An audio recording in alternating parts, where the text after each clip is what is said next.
नमस्कार, मैं प्रेम प्रभाकर और आप देख रहे हैं द इंडिया अनफिल्टर। मैं इसमें मौजूद हूँ जंतर मंतर ग्राउंड पे, जहाँ पर कॉकरोच पार्टी की तरफ से प्रोटेस्ट चल रहा है और नीट के में जो पेपर के जो लीक हुए उस मामले को लेकर लगातार यहाँ पे बहुत सारे संगठन के लोग मौजूद हैं और जो लगातार ये मांग कर रहे हैं कि शिक्षा मंत्री इस्तीफा दे। इस मांग को लेकर लगातार प्रोटेस्ट चल रहा है। इस समय मेरे साथ मौजूद हैं सुप्रीम कोर्ट और हाई कोर्ट में वकालत करते हैं, वहाँ प्रैक्टिस करते हैं, बिहार से आए हैं, जानते हैं उनके बारे में। क्या नाम है पहले से आपका?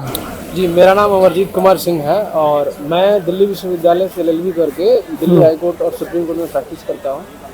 यहाँ पर मैं जो है all India lawyers association for justice इलाज के प्रदेश कमेटी की तरफ से प्रदेश सचिव की हैसियत से इस आंदोलन का समर्थन करने आया हूँ। और जैसा कि आपने बोला कि काकरोच जनता पार्टी, आप जानते होंगे कि जो काकरोच वर्ड है, जो कमेंट है, वो इसी देश के चीफ जस्टिस के द्वारा एक कमेंट के रूप में या ये कहें कि एक मतलब गाली के रूप में इस देश के नौजवान को, इस देश के बेरोजगार नौजवान को, इस देश के शिक्षित नौजवानों को, क्योंकि उन्होंने जो RTI आंदोलन को रेफरेंस देते हुए बात बोला था, उसको एक गाली दिया था। उस गाली को इस देश के नौजवान ने दिल पे लिया और उस गाली को ही एक रूप, एक आंदोलन का रूप दे दिया। यहाँ पर जो काकरोच जनता पार्टी है, बहुत सारे लोग ऐसा पूछते हैं कि काकरोच नाम ही क्यों है, तो उनको ये चीज़ें जान लेनी चाहिए। दूसरी चीज़ें हैं कि आप इस बात को जानते हैं कि लगातार देश में अलग अलग राज्य में या केंद्र स्तर पे जो भी परीक्षाएं हो रही हैं, कॉम्पिटिटिव एग्जाम हो रहे हैं या एंट्रेंस एग्जाम हो रहे हैं NTA के द्वारा या अन्य राज्य सरकार के द्वारा, वो लीक हो रहा है। उसका कोई जिम्मेवारी, रिस्पॉन्सिबिलिटी नहीं ले रहा है। दर्जनों छात्र आत्महत्या कर चुके हैं इस पेपर लीक के वजह से। इसके साथ ही आप समझ लीजिए कि जो न्यू एजुकेशन पॉलिसी आया है, जो NEP आया है, उसमें हेफा जो है हायर एजुकेशन पॉलिसी या जो मर्जर पॉलिसी है, ये तमाम घातक नियम है जिसके तहत एजुकेशन को प्राइवेट हाथों में सौंपा जा रहा है, बेचा जा रहा है। और जब एजुकेशन को प्राइवेट हाथों में बेचा जाएगा तो हमारे जैसे, आपके जैसे लोग शिक्षा ग्रहण नहीं कर पाएंगे और जब शिक्षा ग्रहण नहीं कर पाएंगे तो वे लोग बेरोजगार बनेंगे, बंधुआ मजदूर बनेंगे और वे लोग इन तमाम पॉलिटिकल पार्टी के किराए के कार्यकर्ता बनेंगे। 500 रुपये, 1000 रुपये देकर के इनका झंडा और नारा ढोएंगे। हम लोग यहाँ इस आंदोलन को समर्थन करने आए हैं और मैं एडवोकेट ऑर्गेनाइजेशन की तरफ से ऑल इंडिया जो भी स्टूडेंट ऑर्गेनाइजेशन अभी यहाँ बैठा हुआ है, उसके समर्थन में आए हैं। CJP के जो लोग धरना में बैठे हुए हैं, हंगर स्ट्राइक में बैठे हुए हैं, उनके हम समर्थन में आए हैं। और हम लोग आने वाले शनिवार को, कल फ्राइडे है, उसके बाद शनिवार को जी संगठन के रूप में, एक समूह के रूप में आकर के एक दिन का हम लोग भूख हड़ताल करेंगे, इस आंदोलन का समर्थन करेंगे। हमारी ये मांग है कि जो व्यक्ति तमाम पेपर लीक का जिम्मेवार है, जो व्यक्ति न्यू एजुकेशन पॉलिसी का जिम्मेवार है, जो व्यक्ति NTA के लापरवाही का जिम्मेवार है, वो अपने पद से इस्तीफा दे और पूरे देश के नागरिकों से माफी मांगे। जो भी छात्र आत्महत्या किए हैं, उनके घर जाकर के उनके माता पिता से माफी मांगे और उनको एक रिस्पेक्टेबल न्याय, उनको जस्टिस मिले। अब जहां तक ये बात है कि कुछ लोग ऐसा मन में सवाल पैदा कर सकते हैं कि आप तो एडवोकेट हैं, आप धरना प्रदर्शन में क्यों आए हैं, आपका काम तो कोर्ट में है। तो इसका जवाब हम आपको देना चाहते हैं। आप समझिए कि जब देश गुलाम था, उस समय भी इस देश में कोर्ट थे। उस समय भी इस देश में जो है भगत सिंह को कोर्ट के द्वारा ही फांसी दिया गया। उस समय के वकील लोग ही देश की आजादी में, देश के आंदोलन का नेतृत्व किए। अगर वे लोग इस बात को सोचते कि हम लोग न्याय कोर्ट से लेंगे, हम लोग जो है जो भी आंदोलन करना है वो कोर्ट से करेंगे, तो कभी हम आजाद नहीं होते और आज ये देश आजाद नहीं होता। आज के समय में कोर्ट के द्वारा, सुप्रीम कोर्ट के द्वारा जो भी कमेंट पास किया गया है, इसकी हम निंदा करते हैं। चीफ जस्टिस की हम इस बात के लिए निंदा करते हैं, भर्त्सना करते हैं और हम डिससेटिस्फेक्शन, अपना जो है एक असहमति दर्ज करते हैं कि इसके लिए भारत के चीफ जस्टिस को भी सार्वजनिक रूप से पूरे देश से माफी मांगनी चाहिए और दोबारा इस तरीके का कमेंट नहीं करना चाहिए।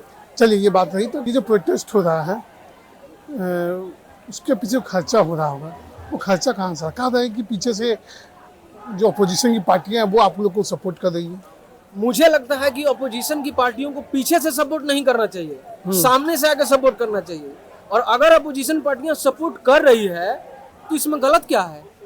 इसमें क्या गलत तो है? वो फ्रंट में क्यों नहीं आ रहे? वो सामने आके आए, वो पीछे से क्यों कर रही है? नहीं, हम आपसे पूछ रहे हैं, फ्रंट पे आए ना आए वो बात अलग है। आपको पता है कि देश के शिक्षा मंत्री का इस्तीफा अपोजिशन मांग रही है, मांग रही कि नहीं मांग रही है? मांग रही है ना। बस वो सोशल मीडिया पे मांगी जा रही, वो रोड पे तो नहीं दिख रहा ना। पार्लियामेंट में इस सवाल को उठाया जा चुका है कि जो एनटीए के तहत लापरवाही की वजह से जो भी छात्र आत्महत्या किए हैं उसके लिए जवाबदेही तय हो।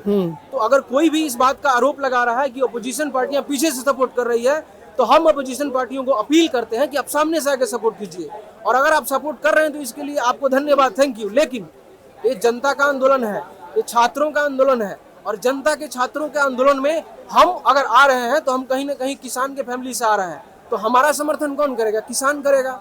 हमारे भाई कुछ लोग हो सकता है फैक्ट्री में काम कर रहे हो तो वर्कर हो गए, वे हमारा समर्थन करेंगे।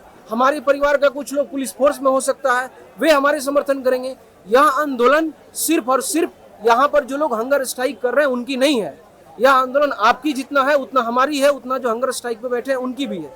तो इसलिए हम अपील करते हैं तमाम दिल्ली के जनता से और पूरे देश की जनता से कि सिर्फ दिल्ली में ही नहीं, अलग अलग यूनिवर्सिटीज में, अलग अलग राज्य की राजधानियों में, अलग अलग जो भी केंद्र है शिक्षा का, वहां पर इस हंगर स्ट्राइक को या धरना प्रदर्शन को एक अल्टरनेटिव के रूप में विस्तार दिया जाए और मजबूर किया जाए इस सरकार को कि जिम्मेवारी ले।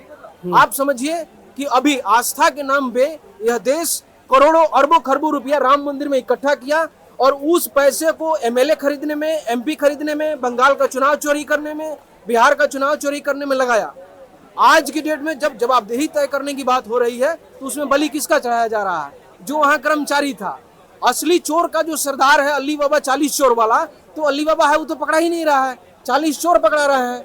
तो इसलिए हम उस अली बाबा को भी जिम्मेवार मानते हैं, हम नरेंद्र मोदी को इस चीज के लिए जिम्मेवार मानते हैं।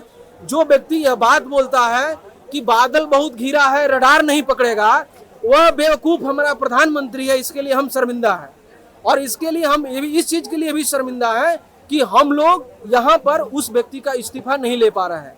हम तमाम किसान आंदोलन को समर्थन और धन्यवाद देते हैं, जो लोग जो 3 काले कृषि कानून आए थे उस पर इस सरकार को मजबूर किए। और ये बहुरूपिया जो नरेंद्र मोदी बोलता है, जो एप्स्टीन फाइल का हीरो है, वो आ करके माफी मांगा और बोला कि ये कानून गलत है। आप देखिएगा जब ये आंदोलन मजबूत होगा, जब तमाम अलग अलग राज्यों में, अलग अलग यूनिवर्सिटीज में इस आंदोलन का विस्तार होगा, तो इस देश का शिक्षा मंत्री भी इस्तीफा देगा और आ करके तमाम छात्रों से और जो भी छात्र आत्महत्या किए हैं उनके माता पिता से वो माफी मांगेगा।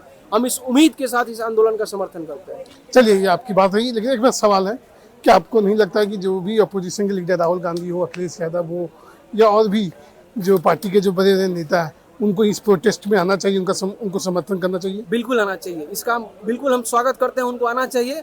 वो नहीं आ रहा है, उनकी कमजोरी कहीं ना कहीं दर्शा रही है, उनकी भी नाकामी और लापरवाही दर्शा रही है। और जाहिर सी बात है कि अगर पक्ष गलत कर रहा है और विपक्ष शांत है तो दोनों इसके लिए जिम्मेवार हम दोनों को मानते हैं।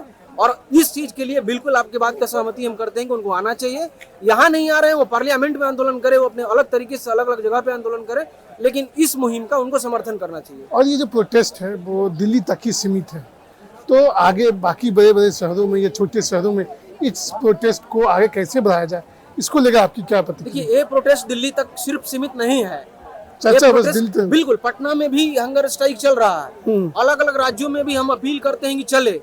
और हम ये भी अपील करते हैं कि तमाम किसान आंदोलन, मजदूर आंदोलन और भी जो भी आंदोलन खड़ा करने वाले लोग हैं, जो भी प्रेशर ग्रुप है, वो अपने अपने तरीके से आंदोलन को समर्थन करे और मजबूत करे। और इस शिक्षा मंत्री अगर इस्तीफा देता है तो ये सिर्फ और सिर्फ जो लोग हंगर स्ट्राइक पे बैठे हैं उनके भविष्य सुरक्षित नहीं, बल्कि आने वाले पीढ़ियों का भविष्य सुरक्षित होगा। और यहाँ पर मेरा मानना है कि सिर्फ शिक्षा मंत्री के इस्तीफा से कुछ बात बनने वाला नहीं है। एप्स्टीन फाइल पर भी जवाब लेना चाहिए और जो बोलते हैं कि बादल घिरा है, रडार नहीं पकड़ेगा, उनकी इस्तीफे की भी बात होनी चाहिए। वो व्यक्ति देश को बर्बाद लगातार कर रहा है, आप समझिए इकोनॉमी को डैमेज कर रहा है, अमेरिका का पिट्ठू बन के हमारा प्रधानमंत्री रह गया है। हम बीजेपी से भी इस बात का अपील करते हैं कि इससे देश को बचा लो, तुम्हारे अंदर से ही किसी दूसरे को प्रधानमंत्री बना लो, लेकिन इस नाकामी से देश को बचा लो। इस बेवकूफ व्यक्ति से, इस जो एप्स्टीन फाइल का जो जिम्मेवार है, उससे आप देश को बचा लो। और बीजेपी के लोगों को भी आगे आना चाहिए और इस व्यक्ति को यहाँ से हटाना चाहिए ताकि देश सुरक्षित हो और देश का भविष्य सुरक्षित हो। चलिए, धन्यवाद आपका। ये अभिजीत थे और उन्होंने अपनी बातें रखी, बेबाक तरीके से उन्होंने अपनी बात रखी। आपको ये वीडियो कैसा लगा कृपया कमेंट करके बताएं और हमारे चैनल को सब्सक्राइब करें। धन्यवाद।